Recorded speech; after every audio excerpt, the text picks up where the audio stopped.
Hello, and welcome to another episode of The Record of Arms. I'm your host, Mark Seven. It's always good to have you here with me for another discussion of military history. The topic of this episode deals with one of the better-known aspects of the Spanish Civil War, the involvement of the German Luftwaffe contingent sent to fight on the side of Franco's rebels, known as the Condor Legion. In the previous two episodes on armored combat in Spain, we touched on one part of this effort, known as Panzergruppe. While the Panzer element of Condor was concerned primarily with training of Spanish units to use their tanks, and only saw very limited combat, a much larger Luftwaffe contingent would be crewed by German pilots and fly intensive combat missions in support of the rebel armies. In particular, we'll be looking at the Legion's fighter force, known as the Jagdwaffe. My sources for this one will be two short books. The first is called Jagdwaffe, The Spanish Civil War by Erich Mombeck. The other major source of information for this episode is an Osprey book titled Spanish Civil War Air Forces by Christopher Shores. So now, let's go once again to the troubled Spain of the year 1936, and start by taking a look at the Spanish Air Force in the months leading up to the revolt. The Spanish Air Force in 1936 was small and underfunded. Its planes were two full generations behind those of the leading air powers, and standards of maintenance were often dubious. Spanish pilots were to prove themselves brave and in some cases very skilled flyers, but before the Civil War there weren't very many of them. Most numerous of the aircraft in Spanish service was the Brigade 19. This is a two-seater biplane used for scouting, artillery spotting, and light bombardment. Aircraft of this kind were the descendants of the two-place fighters of the First World War. These kind of planes would continue to see service in the Second World War as so-called Army cooperation types. The brigade itself was employed in the air services of several European powers in the interwar period. The plane was designed in France and made its first flight in 1922. One of the prototypes was purchased by the Spanish government in the next year. The plane entered service with the Spanish Air Force. The first batch was imported from France. The later production was carried out under license in Spain and at the CASA works near the airfield of Getafe, just outside of Madrid. More than 225 would eventually be completed and serve in the interwar Air Force. After the Civil War began, the rebels purchased another batch of 20 from the Poles. The brigade was a biplane design with a two-man crew seated in tandem. It was armed with a light machine gun firing forward and a pair of similar weapons on a flexible mount operated by the bombardier observer who occupied the rear cockpit. Small bombs could be carried beneath the wings. The aircraft was powered by a liquid-cooled 450 horsepower engine, either a Lorraine Dietrich model or a Hispano-Suiza. The aircraft's performance was mediocre, but not especially so for contemporary aircraft of its kind. Maximum speed was about 210 kph or 130 miles per hour, and it could reach an operational ceiling of 7,200 meters or almost 24,000 feet. Fuel supply of 365 liters gave it a range of cruising speed of almost 800 kilometers or 500 miles. Some brigades were fitted with extra tankage and used on long-distance flights. One such plane in Spanish service made a pair of famous transatlantic flights, one from Paris to New York in 1929 and from Cadiz to Cuba in 1933. The Spanish fighter force was equipped with the Nieuport Delage NID-52. This was another French design, the prototype of which flew in 1927. The fighter was not selected to serve with the French themselves, but it served with some of the minor European and South American powers. First among these was the Spanish, who purchased one of the prototypes and secured the rights to produce the NID-52 under license at the Hispano-Suiza plant near Guadalajara. The Nieuport was a sesquiplane design, meaning that it was basically a biplane with a full-size upper wing and a half-size lower wing. Sesquiplanes were somewhat common among militaries of the 1920s. They represented a kind of transitional form between regular biplanes and monoplane designs. They didn't catch on, as the compromise usually resulted in an aircraft that had few of the advantages and all the drawbacks of both types. Nieuport was no exception. The result that it combined the slowness of a full biplane with the reduced agility of the monoplane. In particular, Nieuport pilots would complain that the plane had a tendency to drop the right wing, which made formation flying exhausting and hampered gunnery and evasion in combat. The aircraft was powered by a liquid-cooled 500 horsepower V12 Hispano-Suiza 12 HP engine. The power plant could produce a maximum speed of only 260 kph or 160 miles per hour, and its range was limited to 400 kilometers or about 250 miles. The fighter was armed, like nearly every other fighter of its era, with a pair of rifle-caliber machine guns, in this case 7.7mm Vickers. 125 Spanish Nieuports were built in the first years of the 1930s. Of these, about 40 were in serviceable condition in 1936. The Martinsyde Buzzard equipped the small fighter element of the Spanish Naval Air Service. This is a World War I era British design that used a 300 horsepower liquid-cooled Hispano-Suiza 8-cylinder inline engine. Those in Spanish Navy service were the footplane version. It was armed with two 7.7mm Vickers machine guns and capable of perhaps 120 miles an hour. The Buzzard shared the generally neglected mechanical condition of much Spanish equipment, and though a unit of 20 single-seat and two two-man machines was part of the naval establishment, probably no more than 6 of these were in operable condition when the Civil War began. This handful of naval fighters would have no appreciable effect on any operation in the war. The land-based fighter force consisted of 3 groups, known as Grupos de Caza. These were the 11th, based at Getafe Airfield near Madrid, the 12th at Grenada, and the 13th at Barcelona. Between the 3 of them, they had about 40 Nieuports in operable condition. Of the 3 groups, only the 12th at Grenada declared for the rebellion. The 13 planes of this unit would constitute the entirety of the rebel fighter force in the first days of the war. An idea of the chaotic situation that existed in these initial days can be gathered from the fact that the tiny rebel fighter force was augmented by 3 Nieuports from the Getafe group, which landed at Grenada on the 21st, unaware that the airfield was in rebel hands. The naval air groups, which in addition to the Buzzard fighters operated about 20 Vickers Wildebeest torpedo planes and an assortment of reconnaissance types, including flying boats such as the Dornier Wal, remained loyal to the Republic. On the 23rd, the rebel air force marked its first air-to-air victory, when a Nieuport piloted by Tenente Narciso Bermudez de Castro shot down a Republican plane of the same kind. On the 25th, another rebel fighter brought down a Dornier Wal flying boat in Navy service while escorting the first flights of the airlift bringing veteran rebel troops from Morocco to Seville. The pilot, Miguel Guerrero Garcia, would shoot down 2 Wildebeests on the 29th and 31st, and add a brigade to his score on the 1st of August. Both sides carried out bombing raids in the first days of the war, using the brigades and a collection of hastily converted transport planes and airliners, including Fokker military transports, British de Havilland Dragon Rapides, and Douglas DC-2s. The DC-2s, which were pulled from passenger service, were probably the most advanced aircraft in Spain at the time. They were unexpectedly formidable in the air environment of the initial improvisational phase of the air war. The rebels in fact took their first fighter loss in combat against a converted DC-2 bomber on the 31st when one of these shot down a rebel Nieuport. The rebel fighter force was almost entirely concentrated in the south and operated out of Seville and Grenada. On the northern front, supporting General Mola's men, the rebels had only a single fighter. So bad was the air situation in the north that a de Havilland Dragon Rapide was pressed into service as a fighter. This is an unwieldy twin-engine biplane airliner and was fitted with a single machine gun firing through a crude hole cut into the crude compartment. The situation could hardly be remedied with the rebels' own resources, and their handful of Nieuports were retained in the south, where they could be used to oppose attempts to interfere with the airlift from Morocco, which is now beginning to be greatly augmented by the arrival of German and Italian transport planes. These transports were the first manifestation of fascist aid to the rebel cause in Spain. Franco appealed to Germany for aid on the 22nd of July through the contacts of the leader of the Nazi Party in Tetuan, Morocco, a Mr. Adolf Langenheim. He and Johannes Bernhardt, a prominent German businessman operating in Spanish Morocco, made contact with officials in Berlin and had the case for intervention put before Hitler. Though the Nazi dictator was hesitant at first, he soon agreed to send aid. He met the Spanish representatives not long after attending a performance of one of Wagner's operas, and it was this that likely influenced his choice to name the German aid mission to Spain Unternehmen Feuerzauber, or Operation Magic Fire. A department of the War Ministry, known as Sonderstab W, or Special Staff W, was created to carry out the mobilization of military personnel for the operation under the guise of volunteer recruitment. During the initial phase of the intervention, which was very small scale, it appears that the German military personnel were approached individually with the opportunity to volunteer for the Spanish service, and these appear to have accepted willingly, many exhibiting a good deal of enthusiasm, at least in their memoirs. A pair of commercial companies, one in Spain and one in Germany, were created to handle the logistics of equipment transfer.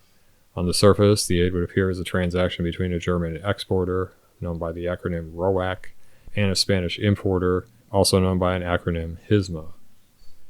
First German aircraft, Ju-52 transports, began arriving in Morocco within a week of the uprising. The first of these were not military machines at all, but airliners flying for Lufthansa, which were redirected to the southern enclave of rebel territory in Spain. Regular military variants, of the type serving in Luftwaffe bomber units at the time, arrived soon after, flying from Greifswald in Germany and arriving in rebel-controlled Spanish Morocco via Rome. These would begin transport operations immediately upon arrival, alongside the few rebel Spanish transport planes and a similar trimotor aircraft arriving from Mussolini's Italy.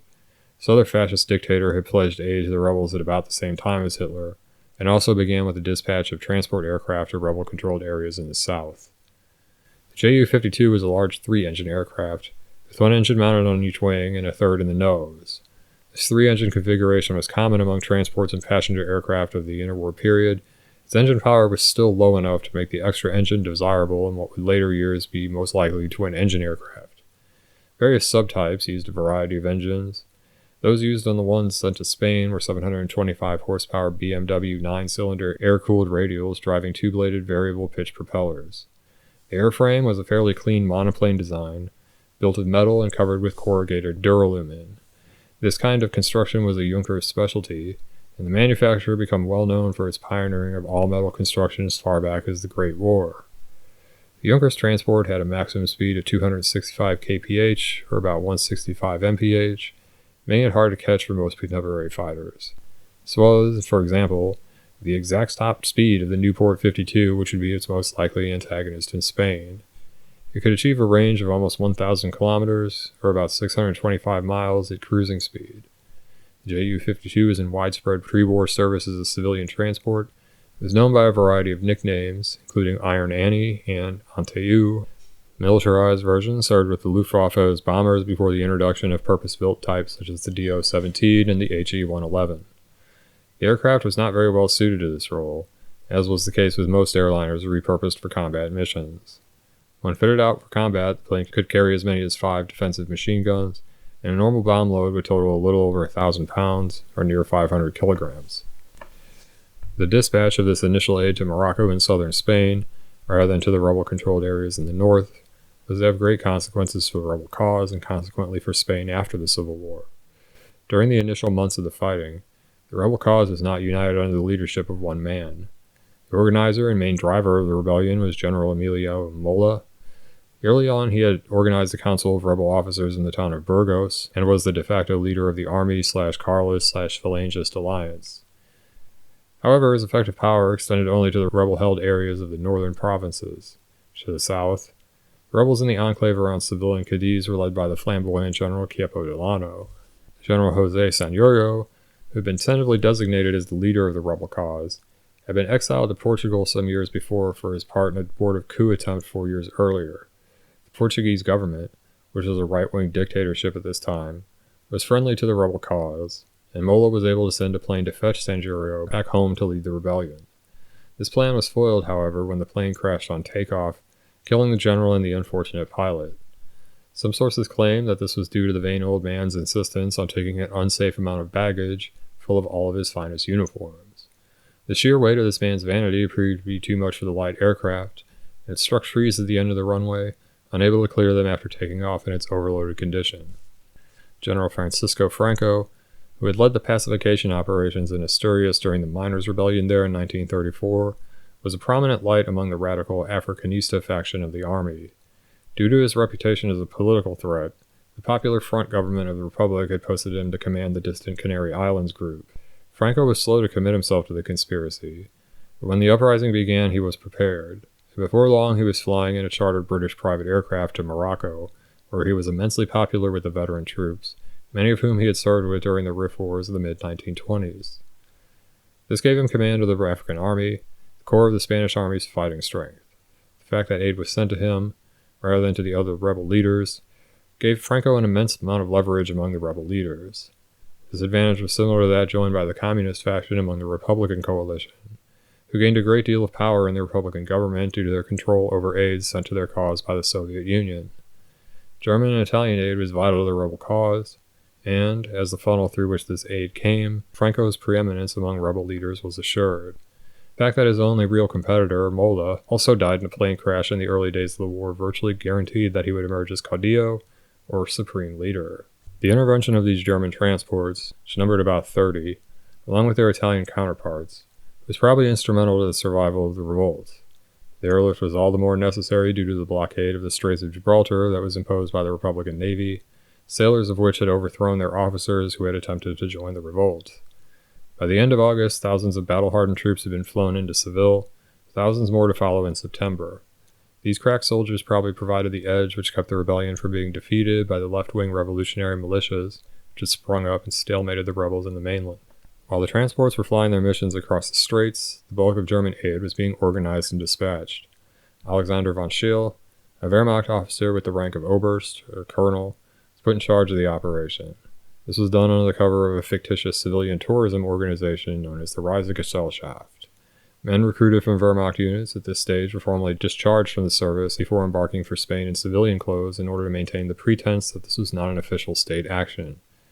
Among these men were 6 fighter pilots, part of an 86-man Luftwaffe contingent which sailed from Hamburg aboard the merchant ship Userumo on the 1st of August. Among the items in the ship's cargo were 6 Heinkel HE-51 fighters, disassembled and in crates. The fighters were told to avoid combat unless it was necessary to provide protection to the Ju-52s. They were sent by ship because they lacked the range to make direct flights from Italy to Morocco, and thus avoid overflying Republican territory.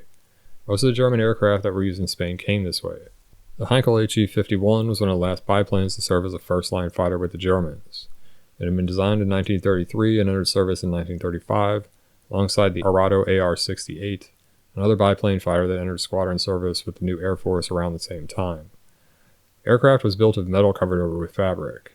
It's powered by a 750 horsepower liquid-cooled BMW V12 engine and could reach a top speed of about 330 kph, or a little over 200 miles per hour. Heinkel had a relatively short range of 570 kilometers, or 350 miles at cruising speed, and it carried what was a standard fighter armament for every nation in that period, a pair of rifle-caliber machine guns, in this case 7.92mm MG-17s. 6 small 10-kilogram or 22-pound bombs could be carried under the wings, and a centerline drop tank could be installed to augment the fighter's range. The fighter was agile and a good gunnery platform, but developments in aircraft design and technology both in Germany and abroad meant that it was obsolete when it entered service. The Userumo arrived in Cadiz on the 7th, and the Luftwaffe men and their crated planes were sent to Tablada airfield outside of Seville. They arrived there on the 9th and set to work assembling their planes, which were ready for action on the 11th. It was the intention of the German military that their pilots would train Spanish crews to operate the fighters, as was the case with a small complement of panzer specialists who would also be sent to Franco's aid. The Henkels were duly turned over to the Spanish pilots of the 12th Grupo. They scored their first success with the new machines, which were more capable combat aircraft than the Nieuports, on the 22nd, when Capitan Garcia Morado shot down a French-built Potez 540 bomber. On the same day, the unit moved from Seville to Escalona de Prado, northwest of Madrid, to provide support for the rebel drive on the city. As the weeks went on, more and more ships carrying HE-51s would arrive from Germany, and most of these would be turned over to the rebel Air Force. By the end of November, 2 Spanish squadrons would be equipped with the plane. At first, the Spanish pilots proved to have difficulties with the new fighter. The day after their arrival, they would mount a raid on the Republican airfield at Getafe, carried out by 8 Ju-52 bombers escorted by 3 HE-51s. These took no losses on the raid, but 2 of the Heinkels crashed due to accidents on landing. This made 3 landing accidents by Spanish-piloted Heinkels in the last 2 days. Attributing the crashes to the inexperienced, newly trained pilots, the German pilots requested permission from Berlin to fly combat missions themselves. This was approved, and from the last week in August, Heinkels would be flown by Germans along with the rebel pilots. The Germans would score the first kills of their own on the 25th, when Oberleutnants Kraft Eberhardt and Hannes Trautloff each claimed a Republican Brigade 19. 2 more enemy brigades were shot down earlier the next day, then in Newport on the 27th, and another Potez 540 on the 29th. 3 more Potez bombers were claimed on the 30th, but Trautloff's Heinkel was shot down that same day, though he himself escaped uninjured. More fighters arrived in September, and the remaining original Heinkels were handed back over to the Spanish. The increase in Heinkel numbers allowed the formation of a second fighter group based at Casares. 10 new pilots arrived from Germany during this month as well. On the 23rd, both HE-51 units were moved to Vitoria to support the rebels fighting against the Republican enclave along the northern coast. A newly arrived German pilot, a Lieutenant Hefter, was killed on a transfer flight to a forward base at Avila when he struck the tower of Vitoria Town Hall with his wingtip. His plane spun into the town square and burst into flames. The German presence in the air was only a minor part of the war in Spain at this point. It is important to point this out in order to put these early operations in their proper context. Most of the fighting over Madrid and elsewhere in the country at this point was taking place between Italian planes flown by Italian and rebel pilots on the one side, and French aircraft flown by French and Spanish pilots. The French, at that time, were governed by a left-leaning Popular Front coalition and were the first to give aid to the embattled Republic, whose leftist government, which was also a product of the Popular Front strategy, they found sympathetic. Military equipment flowed discreetly across the Pyrenees and into Republican hands for a short period until internal political pressure led to the cutting off of this aid. International volunteers also flew for the Republic, usually in French planes. One notable example of this was the Escadrille España, a squadron raised and equipped, partly at its own expense, by the idealistic novelist André Malraux. In mid-October, some of the German fighters were sent to Aragon to act as protection for a unit of Spanish Heinkel HE-46 scout planes operating there. Here as elsewhere, at this time, the majority of the Republic's fighter strength in the area was composed of French types sent in the first weeks of the war, which there were perhaps a dozen. The first action for these fighters came on the 19th, when they were involved in a battle with 13 Republican aircraft. The Germans claimed 5 kills, 3 of which were the work of an emerging ace, Lieutenant Oscar Henrici. The major rebel push on Madrid began on the 8th of November. Not long after the fighting here became serious, the combined fighter forces on the rebel side began to seriously grind down the remaining fighters in Republicans' hands there. However, right as the situation was becoming critical, the first Russian fighters began to appear over the capital. The main aim of the Soviet foreign policy of the 30s was to oppose the rise of fascism in Europe, which they accurately believed to be the principal threat to their security. Given the unwillingness of any other great power to support the Spanish fight against encroaching fascism, Stalin decided to act. Modern weapons were sent to aid the Republic, and in some cases these outclassed the German and Italian equipment. This was true in regards to tanks and armored vehicles, and it was no less true of the fighter and bomber aircraft in the first year of the war in Spain.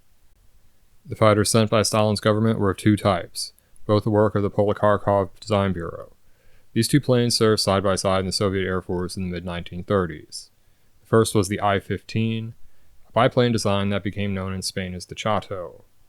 Production of this fighter began in 1934, used a 700 horsepower Shvetsov M25 9-cylinder radial engine driving a two-bladed variable pitch propeller, and could make about 370 kph, or about 230 miles per hour, quite good for a biplane.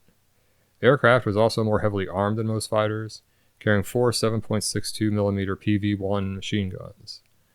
I-15 was an agile dogfighter, and one of the best biplane fighters ever produced. It was known to Russian pilots as the Chaika, or Seagull, due to the gull-wing construction of its upper wing surface. It was very popular with its pilots. Its counterpart, the I-16, was a short and stubby monoplane also using a Shvetsov radial. It was contemporary with the I-15, and represented a big step forward for Russian fighter aviation. The prototype featured retractable gear in an enclosed cockpit, but the latter feature was not retained in production versions. It was initially armed with 2 7.62mm machine guns, but later versions, to see service in Spain, would have 4. The major difference of the I-16 was its speed. The aircraft could reach a top speed of more than 320 miles per hour, or 575 kph, and easily outrange the fighters of the rebel side. The superior speed came at a loss of agility, and the I-16, or the Rada as it became known in Spain, was at a disadvantage in a turning fight against a biplane. Its greater speed and climb rate, however, meant that a proficient pilot could avoid these engagements by making fast diving firing passes at his enemies, then zooming out of range to come back again. The I-16 had a reputation as a difficult aircraft to fly, demanding much from its pilots. The Russians sent a no less advanced bomber to the theater, the Tupolev SB-2. This was perhaps the most modern bomber in Europe when it was introduced in 1936. First deliveries were made to the Soviet Air Force at the beginning of July 1936, so the type was brand new when committed to Spain. It was a clean, modern monoplane design with broad chord wings and a fully glazed nose. Its Klimov engines gave it a speed near 300 miles per hour, or about 450 kph, making it faster than any rebel, Italian, or German fighter.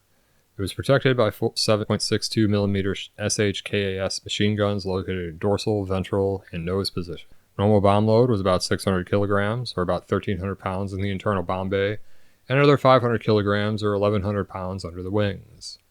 The first 31 SBs arrived in Spain aboard the Soviet cargo ship Komsomol in mid-October 1936, and flew their first mission against Tablada airfield on the 28th. The problem of intercepting these fast new bombers would be a real challenge to their opponents. On the 11th of November, the strength of the new Russian planes made itself felt. A large bombing raid hit the German/rebel base at Avia, destroyed several German planes on the ground, Ju-52s, He-46s, and He-51s. This blow was compounded in an air battle 2 days later, when 9 German fighters, accompanied by 6 Italian CR-32s, flew escort for 5 Ju-52 bombers attacking Republican positions on the banks of the Manzanares River. They were met by a large force of 12 I-15s and 12 I-16s flown entirely by Russian pilots.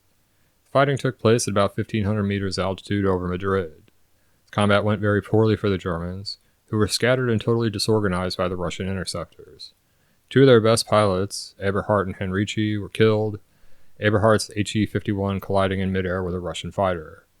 By mid-November 1936, the situation was dark for the German fighter pilots in Spain, as the superiority of the new Russian fighters had demonstrated beyond doubt that the Heinkel could not fly in combat against them and expect to live. By the 15th, only 3 Heinkels were left in German hands. The Soviet intervention, which also included tank units and the famous international brigades, really arrived at the decisive point in the battle to take Madrid and therefore break the back of the Republic. The appearance of these new weapons and enthusiastic new infantry regiments spelled the end of rebel hopes for a quick victory. The struggle ahead was likely to be long and grueling. The rebels' German allies were quick to appreciate the situation and recommended to Berlin that if support for Franco was to be continued, it would have to be increased in scale. The appearance of Soviet aid to the Republic, then, ended the early small-scale effort embodied by Operation Magic Fire, set the stage for a greater commitment. The intensification of commitment to the Spanish rebels would be embodied in the Condor Legion, a Wehrmacht unit created on the 11th of November, the same day that the Republicans hit the Germans at the Avia base. The Legion was placed under the overall command of General Major or Major General Hugo Sperl, with Oberst Wolfram Freiherr von Richthofen as Chief of Staff. The Legion was to consist of 4,500 men, all ostensibly volunteers. Throughout its involvement in Spain, which would last more than 2.5 years, the manpower of the Legion would remain more or less constant. Few men would spend the full term in Spain, however, as they were rotated back home and new personnel sent to Spain to expose the largest possible number to battle experience. Most of those not included in the initial complement were not volunteers, but, like the bulk of the Italians in Spain, simply soldiers assigned to this duty. The organization of the Condor Legion included a bomber group, KG-88, consisting of 3 or 4 squadrons, or Staffeln, of Ju-52 bombers. There was also an experimental bomber unit, designated VB-88, which was formed to evaluate and test new types of bomber aircraft in combat. There was also a reconnaissance group, Aufklärungsgruppe 88, or A-88, made up of 2 Staffeln, one using HE-46 scout bombers and one with advanced HE-70 reconnaissance planes. A squadron of naval reconnaissance planes, known as Aufklärungsstaffel C-88 or AS-88, supplemented this scouting force and was equipped with 9 HE-59 and 1 HE-60 float planes. In the German Armed Forces, anti-aircraft batteries were operated by the Air Force, and a unit of these guns, known as F-88 or Flakgruppe 88, was sent to protect the German operating bases. These brought 4 batteries of the famous 88mm flak guns, seeing here their first combat employment, and 2 batteries of lighter 20mm weapons. In addition, there were communications, medical, logistical, weather service, and liaison units. The portion of the Condor Legion which concerns us here most, however, was known as the Jagdgruppe 88, or JG-88 for short. This was the fighter component of the Legion. At the time of its establishment, this was meant to consist of 3 squadrons using the Heinkel 51. In the case of the bomber units, there was also an experimental fighter unit, designated VJ-88, tasked with testing new fighter types in combat. The first elements of the Legion to arrive were 20 Ju-52s intended for KG-88. These, like the first Ju-52 sent a few months earlier, were flown via Italy to Spanish Morocco and from there to Seville. Once the operation was underway, regular service of 4 transports would travel between Germany and Spain every week, carrying personnel and high-priority supplies. Most logistical support for the Legion would come by sea, carried by transport vessels arriving at Spanish ports on the average every 5 days. Among other equipment, these ships brought 60 HE-51s to equip the 3 squadrons of JG-88. The fighter group was under the overall leadership of Major Hubertus Merhart von Bernegg. The squadron leaders were Hauptmann Werner Palm for the first, Oberleutnant Otto Lehmann for the second, and Oberleutnant Jürgen Roth in charge of the third. The group was assembled at Tablada Airfield at the end of November. The HE-51 squadron that had already been operating in conjunction with the rebels as part of Operation Magic Fire was incorporated into JG-88 and became its 4th squadron, led by Oberleutnant Herwig Knuppel. This reconstituted 4th Squadron was the first unit of JG-88 to record aerial success following the entry of the group into battle. On the 12th of December, its pilots claimed 4 kills. 1st Squadron was not far behind, claiming its first victory on the 16th. Germans were based close to the battlefront at this time. 3rd Squadron was the most mobile and was housed in a unique train known as a Wohnzug that had cars with facilities for barracks, kitchen, command posts, as well as storage for spare parts and munitions. Mid-December would see the end of the period of easy victories for the German pilots, as the new Russian fighters began to appear in larger and larger numbers. Since both of these types outclassed the Heinkel in the air, few victories would be recorded from then through the first months of 1937. By the end of the year, however, some German fighter pilots had managed to tally up substantial kill numbers. The 3 leading German aces were all from the original contingent of volunteers sent as part of Magic Fire. Nuppel led with 8, followed by the deceased Eberhardt with 7, and Troutloft with 5. By early 1937, the situation in the air had made daylight fighter operations by the HE-51 unsustainable. Not only could they not mix it with the Russian fighters, they were too slow to intercept the bombers. Further handicaps, which now became serious when confronted with newer planes, were the lack of radio gear and the need to manually cock the machine guns after each burst. So bad had the situation become that Major von Bernegg, in a heated interview with Sperl, refused to send his pilots into combat against such odds and threatened to ask Berlin to relieve him of his command if he was directly ordered to do so. Von Bernegg made his point, which was plain enough from combat experience. HE-51s were taken off of fighter duties. Some continued to fly by night against Republican bombers, but their lack of speed severely handicapped them in this endeavor. This was soon discontinued. Hereafter, the Heinkels would be used in close support missions against ground targets, while the more capable Italian fighters that were arriving in large numbers took over the air superiority tasks. The Heinkels would prove quite deadly in the ground attack role, though their firepower was limited and they could only carry a very small bomb load. They were not totally helpless in the air, however, despite their disadvantages. For example, the fighters of JG-88 brought down 4 of the Russian machines in battle on the 4th of January. In February, the 4 squadrons of JG-88 were dispersed to airfields around Escalona, Almarox, Villa de Prado, and Leon. These bases were nearer the scenes of the ground fighting that it would become their main task to support. 3 Heinkels would be lost early in the month, 1 crashing due to an accident, which killed the pilot, and 2 more shot down in combat, the pilots of which survived. Another response of Berlin to the inadequacy of their fighter squadrons was the dispatch of a small number of advanced prototype fighters to Seville. 4 prototypes of the Messerschmitt Bf-109, numbered V3 through V6, were sent, along with the V3 prototype of another fighter project, the Heinkel HE-112. One of these new machines, the Bf-109V4, was lost in an accident, but others were incorporated into VJ-88, the experimental fighter unit. And with that, I think I'll break off the narrative and end this episode. I think this is a good place to stop it, because the arrival of the prototypes of the new fighters marks the end of the first phase of the German fighter operations here. Hereafter, the nature of the Jagdwaffe and the tactical role it plays would change markedly as a result of the dispatch of the theater of new German planes, which would greatly change the balance of power in the air. Next time, we'll pick the narrative up and follow it through the end of the war, see how many of the forms of aerial combat and the uses of air power that would be characteristic of the fighting in the Second World War emerged in embryonic form in Spanish skies. Many of the Luftwaffe's most well-known officers and pilots, who would cut a sway through the air forces of the European powers less than 3 years after, would first show their expertise here. So I hope you'll join me for that later this week. In the meantime, I hope you and yours are all safe and healthy, and are making the most of your enforced free time if you happen to be under quarantine.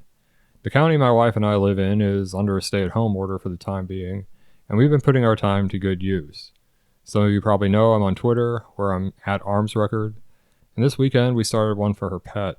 He's known as Godzilla Chinchilla, and he'd love to entertain you, as it is his stated ambition to bring joy to the people of the world. So take a look at that if you're so inclined.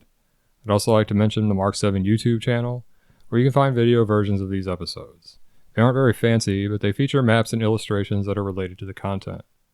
That all being said, I'd like to thank you once again for your time, and I hope this week brings you all that you can hope for it. Till then, this is Mark 7 wishing you all the best.